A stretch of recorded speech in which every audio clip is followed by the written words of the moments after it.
안녕하세요. 차대현입니다. 닥터 트러슬랩 차박사의 연구실 벌써 지금 5번째 시험 방송이 되었네요. 원래 제가 이거 본방송을 시작을 하면요 보통 2, 3일에 한 번씩 그 업로드를 하려고 지금 예정을 하고 있는데요. 실험 방송에서 그 주기를 되도록이면 지키려고 노력을 하고 있지만 제 특유의 귀차니즘이 발동을 해서 4번째 이 파일 업로드 뒤에 좀 늦어졌네요. 오늘이 지금 74주년 이 광복절이죠. 일부러 지금 오늘 한일 갈등의 근원을 동아시아 국제관계의 변화에서 보는 지금 얘기를 하고 있는데요. 오늘이 완결편인데 일부러 지금 이 74주년 광복절에 맞춘 거는 아니에요. 순수하게 제가 게으른 탓입니다. 아마 이게 업로드 되면 8월 15일이라고 얘기를 하지만 8월 15일 밤이 되든가 업로드 시간이 좀 걸리더라고요. 아니면은 이제 8월 16일이 되겠죠. 자, 어쨌든 본 주제로 넘어가 보죠. 자, 현재 벌어지고 있는 화이트리스트, 일본의 무역 화이트리스트 배제를 둘러싼 한일 간의 갈등. 이것이 단순한 무역 문제가 아니라고 말씀을 드렸어요. 물론 1차적인 촉발 원인은 아베의 이 일본 정부의 한국에 대한 화이트리스트 배제 발언이지만 그보다 더 근본적으로는 미래의 동아시아의 국제관계, 국가 간 관계에서 네가 나의 같은 편이 될 거냐 아니냐 이거를 타진해보는 일종의 찔러보기 성격이 있다라고 얘기했고요. 그런 경험이 이미 2000년대 초중반에 한미 간의 동맹교정 과정에서도 있었다라고 말씀을 드렸어요. 자, 2002년에 우리 입장에 상당히 비극적인 사건이었죠. 의정부에서 여중생 2명이 미군 장갑차에 훈련 중인 장갑차에 이 사고로 사망한 사건이 발생을 했죠. 이 사건 이후에 굉장히 그 당시에 국내적으로 반미 정서가 강하게 일었습니다. 워싱턴에서 이것을 보고 이제 한국 사회에서 이 반미 정서라는 것이 보편화되는 게 아니냐. 그렇다면 미래의 한국은 특히 남북 관계가 발전될 경우에 거의 하나로 움직이거나 나중에 통일이 될 한국이 떠오르는 중국의 편에 쓸 것이냐, 전통적인 동맹국인 미국의 편에 쓸 것이냐, 여기에 대해서 상당히 의문을 가졌고 미국 학계에서도 대단한 논쟁이 있었다라고 말씀을 드렸어요. 현재 그러한 의문에 한일판이 이 한일 갈등에 그대로 녹아들어 있다고 생각하시면 됩니다. 물론 네가 나중에 적이 될지 아군이 될지 굉장히 궁금해. 그러기 때문에 물어보는 방식은요, 개개인에 따라서, 지도자 개개인에 따라 상당히 틀릴 수가 있어요. 그런 입장에서 어떻게 보면 다른 일본 정부 같았으면 이걸 상당히 우회적인 표현을 통해서 물어볼 수도 있었겠지만 아베라는 인물의 특성상 일본의 보통 국가를 외치고 일본의 국격이라든가 이런 거에 대해서 상당히 신경을 쓰고 또 일본 내 우익들의 지지를 바탕으로 지금 헌법 개헌을 실시하고 있는 아베 입장에서는 보다 직설적인 방법으로 화이트리스트 배제라는 직설적인 방법으로 물어본 거예요. 얼마 전에 아는 일본 기자 꽤 유명한 일본 이 신문사에 한국 특파원도 지냈고요. 지금 거기서 상당히 중요한 역할을 맡고 있는데요. 만난 적이 있습니다. 일본 내에서 언론이 전하는 당시 분위기도 이 화이트리스트 배제라는 것이 일본 내에서 다양한 의견 수렴이라든가 아니면 관련 정부 부처 간의 긴밀한 협의를 거쳐서 결정된 게 아니고요. 결국은 아베와 아베 참모들 중심으로 해서 나왔다라는 거예요. 그만큼 어떻게 보면 일본도 그렇게 이 오랜 준비 기간을 거치지 않고 이제 한번 타진을 해봐야 되겠다 그런 생각이 드러나서 이것이 화이트리스트 배제로 나타났다라는 거고, 그게 결국 아베라는 정치인의 특이한 성향을 그대로 반영을 해서 나타난다라고 볼 수가 있는 거고요. 어떻게 보면 일본이 던진 질문이 이거예요. 그것이 여기저기 녹아들어가 있어요. 자, 북한이 여전히 일본에 대해서 미사일 위협을 가하고 있고 북한 핵이라는 것이 일본 안보에 직접적인 위협이 되는 상황인데 지금 한국 정부는 보니까 북한이 어떤 짓을 해도 뭐 이걸 참고 넘어가는 것도 같고 그 다음에 화해협력 중심적으로 움직인단 말이에요. 그러면 일본 같은 경우에는 이걸 물어보고 싶은 거예요. 너 혹시 전략물자 같은 거 제대로 관리 안 해가지고 북한으로 넘어가는 거 아니냐?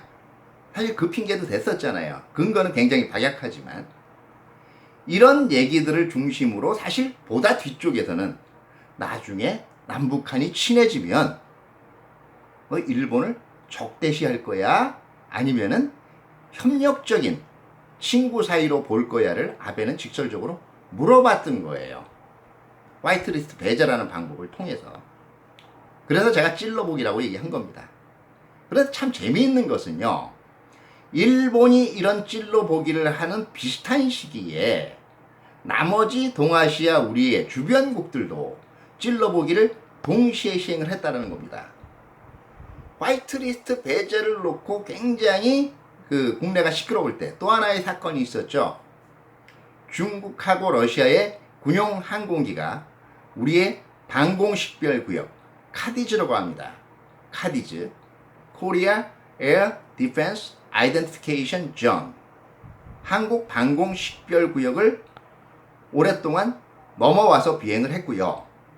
또 러시아 항공기 같은 경우에는 군용 항공기죠. 이게 정확하게 이 전자전 기능을 가진 이 조기 경보기예요. 이것이 독도상공에 우리 영공을 침범하기까지 했단 말이에요. 그렇기 때문에 경고 사격도 했었죠. 이것도요 일종의 찔러보기라고 할 수가 있어요. 어떤 의미냐면요, 보통 그동안 중국하고 러시아판 찔러보기는 어떤 형식으로 나타나냐면요, 한미일 간의 안보 협력 관계가 강화되면 이게 어디까지 갈 건가를 한번 찔러보기 위해서 이 카디즈를 슬쩍 침공을 하고요. 중국이 그런 짓 잘합니다. 그리고 반대로 이번처럼 남북한 간의 협력 관계가 강화되는 듯하고 한일 간의 갈등이 있는 듯하면 러시아하고 중국은 이런 꿈을 품게 되는 거예요. 아, 혹시라도 나중에 한국이 북한까지 포함해서 이제는 미국과 일본의 협력 관계로부터 탈피해서 우리 쪽에 설 수 있을지도 모른다. 과연 그것이 가능하겠는지 아닌지를 알아보기 위해서 방공식별구역을 침범하는 방법을 쓴 거예요. 이 사실 방공식별구역 침범이라는 방법이 찔러보기는 가장 유용할 수가 있는 게요, 방공식별구역이란 개념 자체가 그 영공을 보호하기 위해서 영공 주변에 접근하는 비행기, 특히 군용 항공기한테 왜 지금 우리 영공 근처로 왔는지를 물어보고 정보를 통보해달라는 절차, 정보를 통보해달라고 하기 위해서 만든 구역이거든요. 그렇기 때문에 당연히 영공보다는 범위가 넓어요. 그리고 국제법적으로 그 국가의 주권이 속하는 지역이라고, 영공에 속하는 지위를 가졌다라고 볼 수가 없습니다. 그렇기 때문에 사실은 카디즈는 엄밀하게 얘기하면 서로 지켜주는 것이 일종의 매너지 반드시 준수해야 될 의무는 없어요. 중국이 그걸 노리고 의도적으로 계속 넘는 거예요. 한국의 반응이 어떻게 나오는가를 보고 나중에 한국이 어디에 쓸 건가를 판단하겠다라는 거죠. 참 어떻게 보면 무서운 형국이에요. 자, 그러면 이걸 찔러보기라고 볼 때 한일 갈등을 어떻게 해결할 것인가? 여기에도 답이 있다라고 볼 수가 있습니다. 어떻게 생각하면 왜 한국만 가지고 자꾸 그래? 라는 생각을 하시는 분이 있을 거예요. 그게요, 한국이 가지는 동아시아에서의 위치 선정하기, 포지셔닝과 관련된 문제가 있습니다. 다시 말해서 우리가 중견국이지만 워낙 우리에 비해서 압도적인 국력을 가진 국가들한테 둘러싸여 있기 때문에 어쩔 수 없이 한국이 어느 쪽에 쓸 것이냐를 경쟁적으로 찔러보는 행위가 중요한 국면이 있을 수밖에 없다라는 거예요. 그렇기 때문에 이런 포지셔닝은요, 앞으로도 계속될 겁니다. 너무 우리 국력을 우습게 보는 게 아니야? 우습게 보는 게 아니에요. 네? 저도 해외에 나가봤고요. 그 다음에 공공기관을 운영을 하면서 그 예술단이라든가 이끌고 해외에 나가보면 그 여러 지역에서 한국에 대한 동경이라든가 또 한국 상품에 대한 찬탄이라는 것을 몸으로 느껴요. 자랑스러워요. 그런데 어떡하겠습니까? 지리적인 위치가 하필 세계에서 5손가락 안에 거의 꼽히는 나라들한테 둘러싸여 있는데요.